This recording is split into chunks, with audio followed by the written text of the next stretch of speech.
ձեզ, մենք խոսում ենք Անահիտի հետ, ձեր հայրական տանն եք դուք գտնվում, խնդրում եմ ներկայացեք դեպքը ինչպես է տեղի ունեցել և ինչ կուզեք ընդգծել դեպքից, որը նյութի մեջ ընդգծված չի եղել։ Դեպքը եղել է դեկտեմբերի 13-ին, առավոտյան ինքը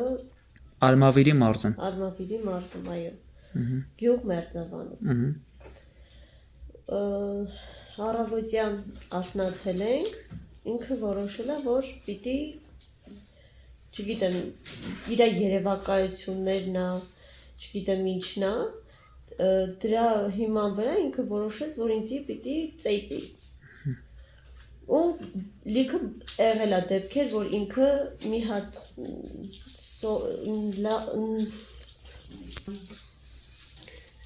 պրոստը այսքան մի սթից բանից ինքը անընդհատ վեճ էր ստեղծում, կարար լիներ, չգիտեմ, ինչի ես գնացել, ինչ-որ խանութ, առանց ինձ տեղյակ պահելու, նմանատիպ ինչ-որ մանր վեճեր է եղել ու դրանից դարել է մեծ խնդիր։ Ու այդ դեկտեմբերի 13-ին էլի նմանատիպ վեճ է եղել։ Ու չպատկերացնելը, որ ինքը ինձ կիչացնի նկուղ, մենք իջել ենք նկուղ այն նպատակով, որ հարթենք, ես չեմ պատկերացրել, որ ինքը ինձ կվառի։ Ինձ իջացրեց սեփական մեր տան նկուղ ու որոշեց, որ պիտի խոսանք։ Դուռը փակեց այն նպատակով, որ մենք պիտի խոսանք։ Ես էլ այն նպատակով իջա, որ պիտի խոսանք։ Սկսեց խմել։ Նկուղում ունենք բանը, ինքը շիշ ուներ, որ խմում էր։ Կոնյակ էր խմում, շշով լցված կոնյակ էր։ Ու ինքը անընդհատ խմում էր ու սկսեց ավելի թեժանալ այդ կռիվը, որոշեց, որ ինձ պիտի վախացնի իմ եղբոր, որ եղբորդ կսպանեմ, հետո երեխաներին ձեռքիցդ կառնեմ, ես էլ այդ բանից հուզված սենց ինձ կորցրել էի ու ունեմ 2 բալիկ ու որոշեց, որ ինքը պիտի սպառնա դանակով, սկզբից ինքը սպառնացել է ինձ դանակով, որ կսպանեմ քեզ կկապեմ այստեղ, կգնամ քո եղբոր հետևից, հետո եղբորդ կսպանեմ ու տենց բոլորին, ովքեր քո հարազատներն են, կամ խելոք նստում ես աթոռին, կամ ես գնում եմ բոլորի հետևից։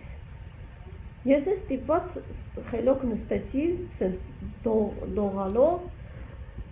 ինքը ինձ կապեց ու սղոցը դրեց պարանոցիս, որ հեսա քեզ սպանում եմ։ Դրանից հետո ինքը մի բան ու որոշեց, որ ինձ պիտի ապտակներ հասցնի, խփի, նույնիսկ խփելա, որ ես ընկնեմ աթոռից, ես մի կերպ այդ արձակել եմ իմ ձեռքերը ու ուզում եմ, հետո որոշեց վրաս այդ բանը լցնել, ներկը լցրեց, ասեց քեզ պաժար կտամ, եթե դու հիմա ստեղից հելա, կամ ես եմ հելում ստեղից, կամ դու ես հելում ստեղից, երկուսիցս մեկը պիտի հելնի։ Հետո ինձ ասեց, որ գլուխդ կմցնեմ փեջի մեջ, որ քո սիրունությունը կորի, որ դու սիրուն չլինես, ու էդ է եղել խնդիրը, ինքը անընդհատ իմ սիրունության, չգիտեմ, տես մանր, իմ համար, չգիտեմ, էդի աբսուրդ էր, բայց ինքը էդի պնդում էր, որ դու պտի սիրուն չլինես, որ դու ես չպտի լինես, այն չպտի լինես։ Հետո ինքը բացեց այդ, լուցկի չէր, այդ զաժիգալկան, իրա ձեռքի զաժիգալկան, վառեց գետին, ասեց այսենց քեզ կվառեմ, այսենց քեզ պաժար կտամ, ես չպատկերացրեցի, որ դա իրականություն կլինի, ու ինքը ոտքիս պահեց ու վառեց։ Սրանք այրվածքներից հետո ինձ բժիշկն է ասել, որ պիտի կապես, որ կարողանաս քայլես։ 1 տարի պետք է սա լինի, էլի ոտքիս։ Դրանք էլ են այրվածք։ Երրորդ կարգի այրվածք են ասել հիվանդանոցում։ Այրվածքներից հետո որ հրկիզեց, այդ պահին ինքը մազերս էր կպել ու սենց շորը գցեց իմ մազերին։ Ու դեմքս ոչ մի բան չեղավ, էլի չվառվեց։ Հետո ինքը ինձ ասեց, դե վառվում ես, վառվի, սենց բանը կոպիտ ու հայհոյեց։ Հետո գնաց մի քիչ այն կողմի վրա ու ես էլ ասեցի, մտքիս մեջ ասեցի, զգում եմ, որ ես պաժար եմ ընկնում ու ես չեմ կարա ինձ օգնեմ, դուռը այդ պայն միջև ինքը գնաց այն կողմի վրա, ես դուռը բացեցի ու դուրս եկա, արդեն ընդեղ օգնություն էի խնդրում, հարևանները ոչ մեկ չկար, որ ինձ օգներ, ինձ գցեցի մեր հողամասը հենց, ինքը եկավ ու տենց ընկավ իմ վրա, որ տեսավ երևի, որ հարևանները կարողա տեսնեն, որ ես արդեն պաժար եմ ընկնում, ու տենց ես ինքս ինձ հանել եմ իմ շորերը, ես եմ հանել, ուղղակի ինքը բարձացանք վերև, ջուրը պահեց իմ վրա, որ մի քիչ այդ այրվածքներս լավան, ինչ են ասում, չէ, այրվածքներս հովանա, հետո գնացինք սենյակ, ասեց, որ տունն էլ կբուժվես, պետք չի քեզ հիվանդանոց գնալ, ասեցի ես ահա որ խորն է իմ մոտ այս այրվածքները, ես չեմ կարա տունը բուժվեմ, բա բժիշկ կբերենք, կբուժվես, ասեցի չեմ կարող, ես քիչ-քիչ վատանում եմ, ես ուշագնաց եմ լինում, ուզում էի ուշագնաց լինեի ու ինձ պահեցի, ուշքի եկա, ասեցի ինձ հենց հիմա հիվանդանոց տար, ու ինքը իր ավտոյով արդեն ինձ տարել է, ճանապարհին ասեց, եթե մեկը այս մասին կիմանա, մատն էլ այսպես թափ տալով, եթե մեկը այս մասին կիմանա, որ ես եմ քեզ պաժար տվել, աղբորդ հետևից կգնամ ու երեխեքին էլ կյանքում չես տենա։ Ու գնացի ու ասեցի ոնց կա, ոնց ասում ես, այտենց կանեմ, մենակ թե ես հասնեմ հիվանդանոց։ Ասեց ուր քշեմ, ասեցի երրորդ մանկական, որտեվ ես այդ պահին մենակ էդ էր իմ ուղեղում, որ ու անընդհատ գոռում էի, շոկի մեջ էի։ Ու դրանից հետո հիվանդանոցում առաջին օգնությունը ցուցաբերեցին ու ինձ ուղարկեցին այրվածքաբանական։ Այնտեղ արդեն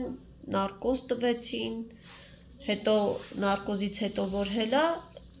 ինքը դե արդեն ինձ ասել էր, որ եթե ինչ-որ մեկը կիմանա սրա մասին, ես առաջինը իրա հետևից եմ գնալու։ Ու որ ես հելա նարկոզից ինձ ասեցին ինչ ա եղել, դե որ էդի հիշեցի, որ ինքը ինձ ինչ ասե, ասեցի փեջը կպցնելուց ես ինքս միամիտ իմ վրա է լցվել, տենց կպել եմ, խաբեցի ու հետո որ ասեց բժիշկը ում ես ուզում առաջինը տենաս, ասեցի ամուսնուս, որ ուղղակի նայի իր դեմքին հասկանա ինքը, հետո ինքը եկավ բանով, որ ես ահա որ բանի մեջ եմ եղել այդ ժամանակ, շոկի մեջ, չեմ հասկացել այդ պահին ինչ ա իմ հետ կատարվում, ու դուրս հելավ, այտենց երևի մի 15 օր ես ռեանիմացիայում եմ մնացել ու ինքը անընդհատ մտել, հելել, ոնց որ անընդհատ այդ վախը ես իմ մեջ պահել եմ էլի, հետո ինձ որ տեղափոխեցին հիվանդասենյակ, ես ինձ ասում էր, որ պիտի ստեղ ժուչոկ եմ դրել, որ հանկարծ բերանիցդ մի բառ լսեմ, առաջինը եթում եմ աղբորդ հետևից, ինքը գիտեր, որ իմ աղբերը իմ թույլ տեղն է, հետո երեխեքին ձեռիցդ կվերցնեմ, ու անընդհատ այդ դրանց շուրջ էր այդ խոսակցությունը, որ ես անընդհատ համ ստրես եմ ապրում իմ վերքերի համար ու մի հատ է կողից ինքը ինձ ճնշում էր, որ ես ավելի բերանս փակ պահեի։ Ու դրանից հետո այնտեղ ինքը բան վերցրեց, փող էր, իր տունը գրավ էր դրել, ասեց, որ ես ծախսեր եմ հոգալու, բայց իրականության հետ էդի вообще չի բռնում էլի, որովհետև ես ապահովագրություն ունեմ ու ինչ ծախսեր, որ եղել են, հետո վերադարձել ինձ այդ գումարները, էլի, ապահովագրության շնորհիվ։ Ոնց որոշեցի, որովհետև այդ օրը, որ տարան ինձ տուն, մատաղ արեցին ու մի րոպե։ Մի օր, որ նարկոզից դուրս էի ուզում գայ, տենց ես ասել եմ, «Էս ինչ արեցիր», ինքը ինձ ասեց հետո, որ դու ոնց որ սկսում ես բերանդ բացել։ Ես ասեցի, ով ես սենց բանը վախվորած, ասում էի, չէ, տենց բան չկա։ Ասեց, չէ, նայեն, էս չլինի, որ դու բերանդ բացես։ Հետո գնացի իրանց տուն, էլի վախենալով, որ ինքը էլ ինձի հիվանդանոցում ասեց, որ եթե չգաս, քո աղբորը կվնասեմ, երեխեքին է ձեռիցդ կվերցնեմ, դու էլ կգնաս այս տնից վաբշե։ Ես էլ ստիպված գնացի իրանց տուն, մատաղի օրը երեկոյան դե հավաքույթ էր, երեկոյան ինքը ահավոր խմել էր ու գնացել էր խանութում ինչ-որ այդ վաճառողու հետ կռվի մեջ էր ընկել ու եկավ տուն, ամբողջ տունը կոտրեց, այդ դռների այդ շուշաները կոտրեց, ձեռքերը ճղեց, երեխեքի աչքի առաջ էլ այդ բան կակար ժեշտից, սենց բանով ինչ են ասում, ձեռքերը փրթեց ու երեխեքի մոտ սենց բանով եկեք բանը տեսեք սենց ոնց որ իրական որ սենց նայում էի ասում էի էսի իմ հետ է կատարվում իմ երեխեքը դողացնում էի սենց մամայիս մոտիկ չգաս ու տենց ամբողջ գիշեր ես իրան համոզել եմ որ ինքը գոնե քնի մի բան դինի միջև ես առավոտյան արթնանամ իմանամ ինչ եմ անում հետո առավոտյան վեր եմ կացել զանգել եմ մերոնց ասել եմ որ գան իմ հետևից մերոնք արդեն այդ ժամանակ երբ որ ես քույրիկիս հիվանդանոցում վերջի օրով